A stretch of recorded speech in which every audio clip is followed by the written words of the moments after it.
this little lesson we're going to take a quick look at how to use half-diminished chords from the point of view of the rhythm guitarist, the songwriter or the arranger. As mentioned in the last lesson in this mini-series, by far the commonest use of the half-diminished seventh chord is as the 2 chord in a minor 2-5-1 progression. So if we had this basic sequence to start with as an example and wanted to smooth it out a little or make it a bit more interesting,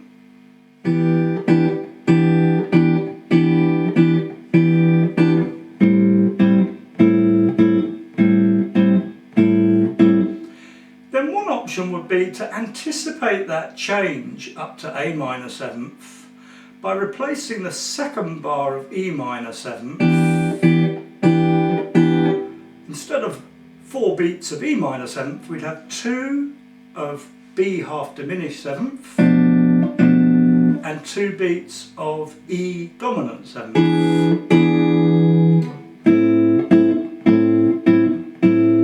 So overall, instead of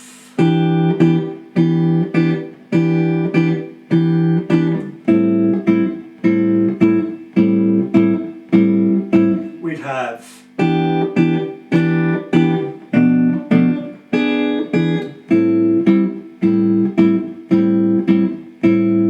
why does that work so smoothly?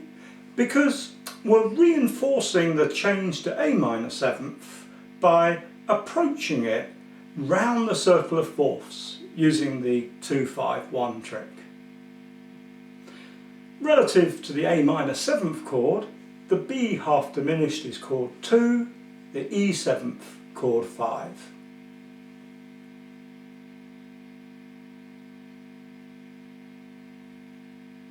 So that's a very common use of the half diminished 7th chord, to smooth out or reinforce the change to any minor chord in a progression.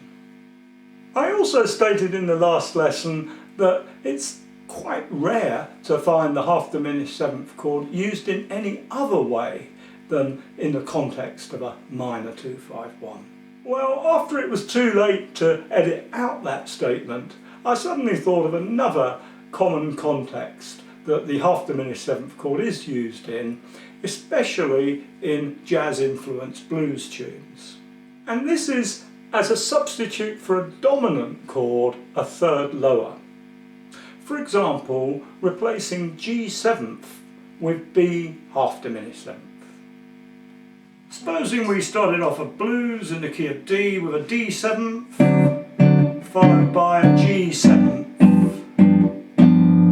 Well, quite a nice substitution would be to replace that G 7th with B minor 7 flat 5 or B half diminished.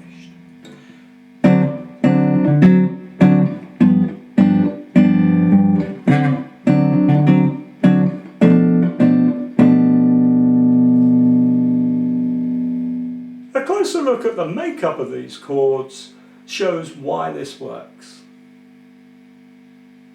The G dominant 7th chord is made up of the notes G, B, D and F. And the B half diminished 7th chord has the notes B, D, F and A. So each of these chords has the 3 notes B, D and F in common.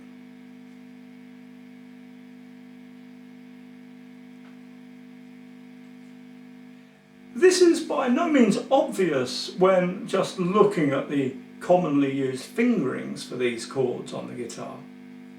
You can't really see the connection between an open G 7th and the B half diminished, or the bar chord G 7th and the B half diminished. Even further up the fretboard, if I play a G 7th with a D 7th shape, I can't really connect that to that B minor 7 flat 5 there. And way up here, if I'm playing a C7 shape G 7th, it's not really obvious that that is related to that voicing of the half diminished chord. But there is another view we can take that suddenly brings this out into broad daylight. If we merge the two chords together and make up a sort of super chord that combines all the notes from G seventh and all the notes from B half diminished seventh, that's G, B, D, F and A all piled up in one chord, then we get the G ninth chord.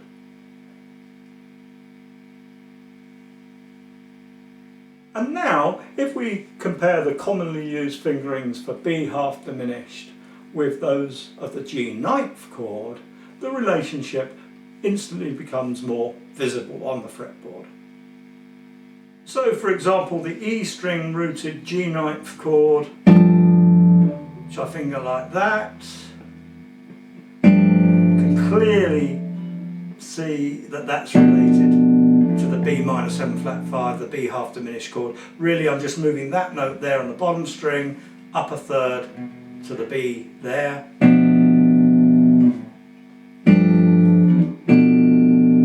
So easy to see how those two shapes are related. Likewise, if we come up here to the 10th fret and play the G ninth rooted off the 5th string, all we have to do to turn that into a B minor 7 flat 5 or a B half diminished is to lift that finger off and play the top 4 strings there, and then we've got that B half diminished shape rooted on the B note there. Finally for this lesson, have a go at this little 8-bar jazz blues chord sequence that I've made up to illustrate these two different uses of the half diminished 7th chord. So we're working in a key of A. I'm going to start with A major and then immediately substitute that with that root note a third higher. So I'm on C sharp and I'm playing that half diminished chord there. And that helps us set up a nice chromatic bass line link to D, which I continue with D sharp diminished 7th. Then I'm back to the 1 chord to start a 6-2-5-1 sequence by F sharp 7th, B 7th, and then I'm going to link via C diminished 7th to the C sharp half diminished 7th, taking us around a minor 2-5-1 by the F sharp 7th to B minor 7th, leading us on by the circular fourths to dominant E, which leads us back to the beginning of the sequence.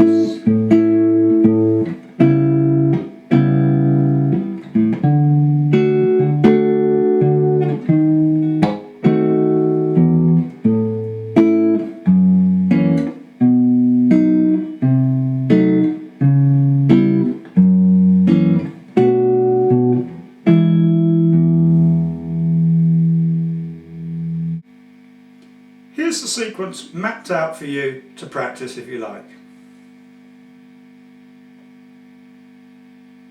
If you enjoyed that little lesson, please do click on the like button if there is one, or leave a comment, and do feel free to share the video with your friends. And if you'd like to access all our guitar teaching materials, please visit the secretguitarteacher.com site and take a free look round at what's available there. See you again soon.